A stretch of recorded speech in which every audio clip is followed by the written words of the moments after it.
Hi again. Um, so just a shorter video this time for our third in the series of D2MS tutorial videos. Um, I just wanted to sort of come back around on the follow offset that we tried to explain in the last video, and I kind of got myself a little bit confused, which does happen from time to time with this because it's there's a lot of features packed into a fairly anonymous grid, so hopefully we can unpick some of that today. So last time we'd kind of got to the point where we had input 4, which was my floor tom, driving input 1, which was my kick drum, by way of a leader pointer that had taken the information from here but pointed instead at the track lane down there. So it was driven by the same layer as what input 4 was playing its notes from. So I just wanted to kind of sound out this idea of the follow offset. So the mistake I was making was I was trying to apply the follow offset to the leader rather than the follower. So the leader being, in this case, the floor tom, which used to have a saxophone, but I've changed that up for a nice jazzy synth. Although we might just once again use the key there to toggle the sustain down to a shorter sustain. So anyway, that was the mistake I was making, was I was trying to use the offset on the leader, and clearly that's the wrong thing. What I should be doing is applying that to the follower. And basically, just to tell you what that's about, in its off position,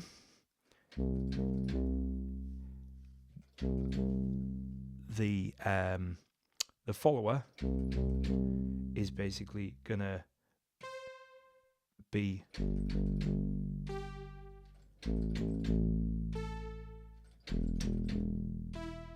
so by default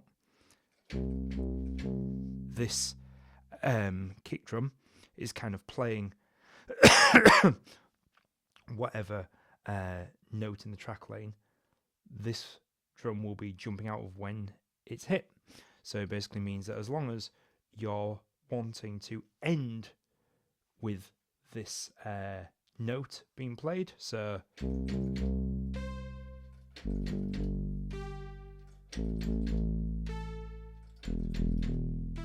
can you see that pairing is kind of the follower is actually the one that you're kind of riffing on, and then when you update the leader to be the same note, it actually sort of drags that along to the next position.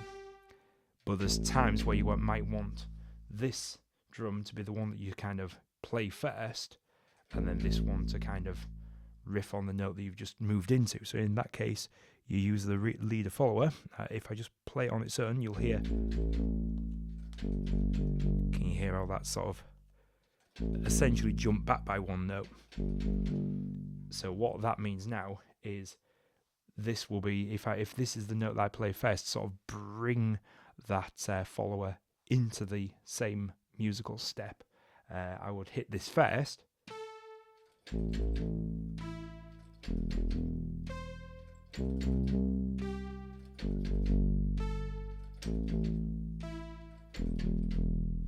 does that make sense? It's a little bit of a complicated one. It's easier to sort of play it yourself, and essentially if you've got this leader-follower relationship and it feels like you're always one note out, then just apply the leader-follower, and that should kind of deal with that problem if it occurs. So that clears that up, I hope. Anyway, on with our sort of concept for the video. So we're basically going to look at the next machine within the series of machines, and this one is the chord machine. So it's after our basic and our riff. If we use our two little machine toggle keys to move along, the next one we come to is the chord machine. So you'll see that very much like the riff machine, the meta stays active with 8 sort of steps intervals active within that. But this time, rather than that being like in the riff machine, that was a sort of rotation. That was like sort of a rotation through the meta. In the chord machine, it will play all those by default at the same time. So if I just put 3 notes into that chord,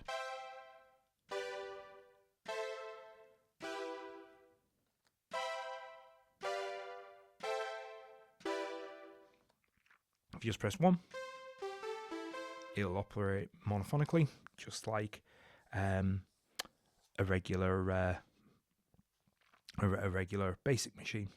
Oh, one thing I forgot to mention in my riff video is along the bottom you've got exactly the same interval offset keys, and that's what you use to choose each step within the meta, and the same goes for the chord machine. So if for instance I wanted to have a chord just made up of octaves, I could select my first step and I could press the outside decrement button to go to -7, and then I could pick my second meta, which at the minute has a default of +2. I could take that down to 0, so I've got 7 and 0, and if I group them together,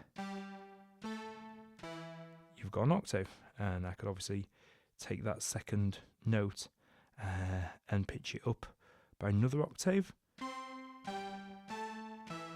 and then I could, for instance, maybe want something that's playing in between those, so like a third. So musical intervals do get a bit strange, because obviously we're working off a base of 0 offset. So for instance, if you want a third, that's actually +2, because it's just the degrees out of the scale. And if you wanted a fifth, that's actually +4. So it's a little bit confusing, but you get used to it over time. So that sounds quite nice as a chord. And maybe in the top end, I would want sort of a 7th, which will be a +6.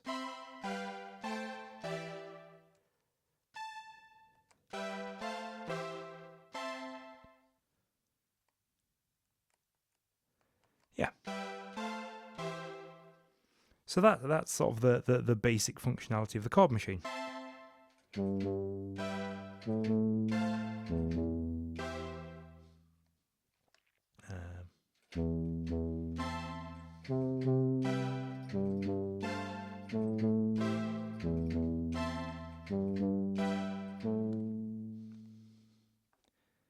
So, what other options do we have within the chord machine?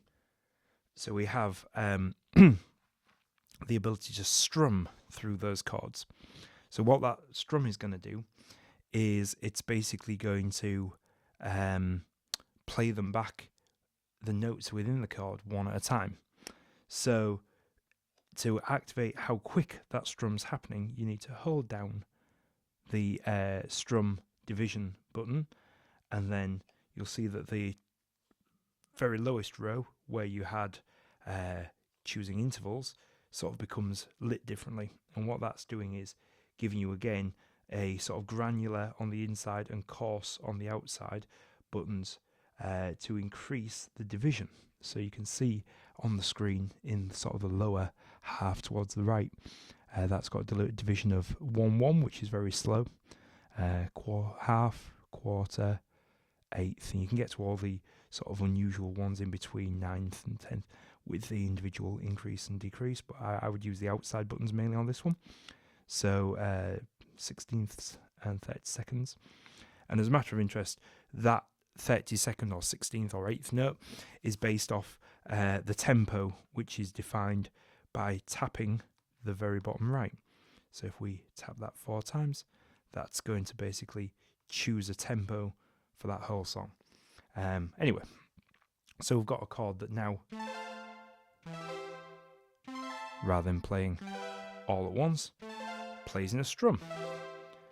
And the strums are just a really nice way of, if I change that to something like maybe a harp, for instance. Let's just select a harp somewhere in here, just because it sort of sounds nice. Strings, pizzicato strings.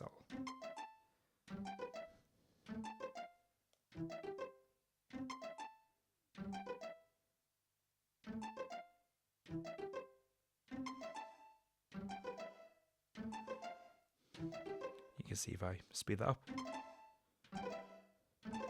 if I put more notes in.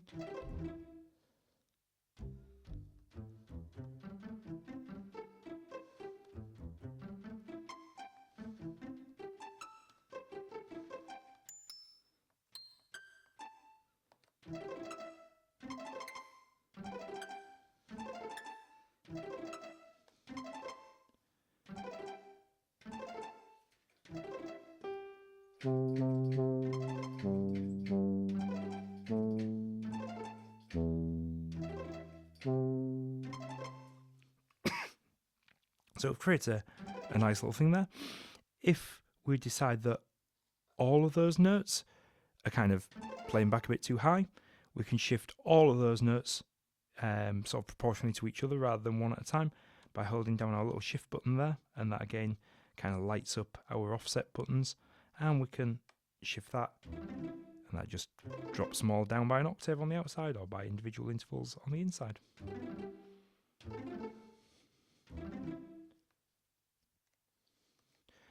We also have an option of a one-shot robbing, which we'll come into in more detail, but basically when we turn that on, it'll only play once, and can you see how that clears the meta?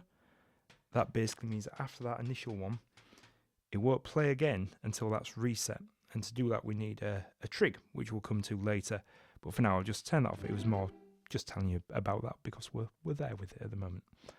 And then one of the other options we have in this is velocity to chord density. So basically what this means is if I play very soft, I just get one note. If I play it a bit harder, so depending on how hard I hit, depends on how far up that strum I go. And obviously if I turn the strum off, go all the way back to 0,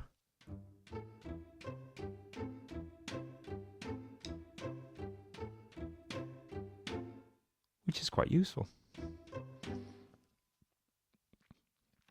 So yeah, that's the chord machine, and a little bit of clarification on the follow offset. There is one more option on the chord machine, which is blocking a restrum, but that's kind of a very specific feature that we'll get to later, and it's to do with how once we've done these kind of one and done, it's how we kind of turn those back on again. No, it's not. I'm lying. Sorry. At the end of each video, I'll always make a mistake that needs clarifying in the next video. No, sorry. I'll clarify that now. So let's go back to our strum divisions.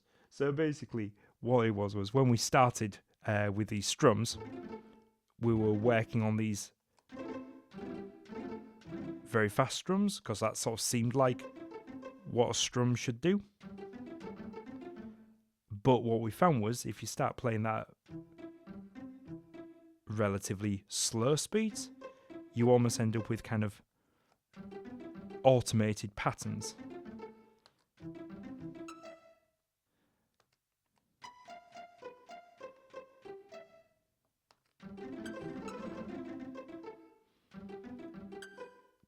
So we basically started using these compositionally as like ways of making kind of one hit trigger more than one note, particularly at slower intervals. And then that introduced kind of a new problem of what happens when you hit it again before that strum is completed. And by default, it kind of sets off a second strum. But if we don't want that to happen, block restrum basically means any further triggers won't push through until that strum has completed. It's a little bit hard to see on 4L.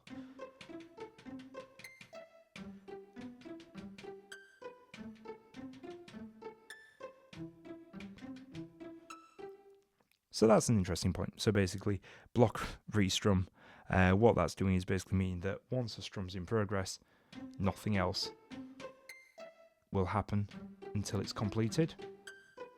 And that's useful. Going back to this concept of having multiple layers, it basically means we can play kind of maybe a secondary instrument whilst that strum's happening underneath. But we'll cover that in the next chapter. So thank you very much for watching, and we'll see you soon.